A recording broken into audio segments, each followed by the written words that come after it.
city living would tire them out.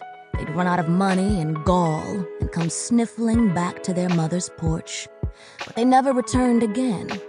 Instead, after a year, the twins scattered, their lives splitting as evenly as their shared egg. Stella became white, and Desiree married the darkest man she could find. Now she was back, Lord knows why. Homesick, maybe. Missing her mother after all those years, or wanting to flaunt that dark daughter of hers. In Mallard, nobody married dark. Nobody left either. But Desiree had already done that. Marrying a dark man and dragging his blue-black child all over town was one step too far. In Lou's egg house, the crowd dissolved. The line cook snapping on his hairnet, the waitress counting nickels on the table, men in coveralls gulping coffee before heading out to the refinery. Lou leaned against the smudged window, staring out at the road. He ought to call Adele Veens. Didn't seem right for her to be ambushed by her own daughter, not after everything she'd already been through. Now Desiree and that dark child, Lord. He reached for the phone. "You think they fixin' to stay?" the line cook asked. "Who knows? She sure seem in a hurry, though," Lou said. "Wonder where she hurrying to.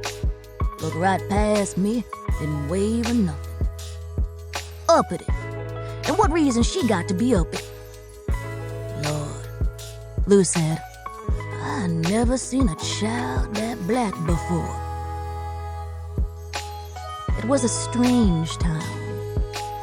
Mallard, named after the ring-necked ducks living in the rice fields and marshes. A town that, like any other, was more idea than place.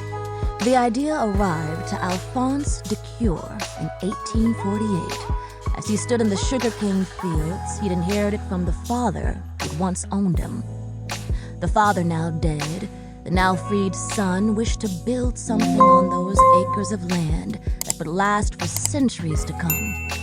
A town for men like him, who would never be accepted as white, but refused to be treated like Negroes. A third place. His mother, rest her soul, had hated his lightness. When he was a boy, she'd shoved him under the sun, begging him to darken. Maybe that's what made him first dream of the town. Lightness, like anything inherited at great cost, was a lonely gift. He'd married a mulatto even lighter than himself. She was pregnant then with their first child, and he imagined his children's children's children lighter still, like a cup of coffee steadily diluted with cream, a more perfect Negro, each generation lighter than the one before. Soon others came. Soon idea and place became inseparable, and Mallard carried throughout the rest of St. Landry Parish. Colored people whispered about it, wondered about it. White people couldn't believe it even existed. When St. Catherine's was built in 1938, the diocese sent over a young priest from Dublin who arrived certain that he was lost. Didn't the bishop tell him that Mallard was a colored town? Well, who were these people walking about? Fair and blonde and red-headed, the darkest ones no swarthier than a Greek. Was this who counted for colored in America, who whites wanted to keep separate? Well, how could they ever tell the difference? By the time the Veens twins were born, Alphonse de Cure was dead, long gone. But his great-great-great-granddaughters inherited his legacy, whether they wanted to or not.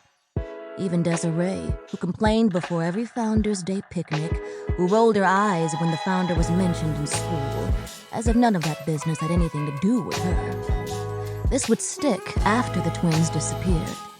How Desiree never wanted to be a part of the town that was her birthright.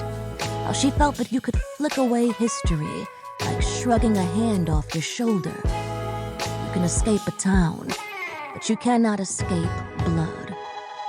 Somehow, the Veens twins believed themselves capable of both.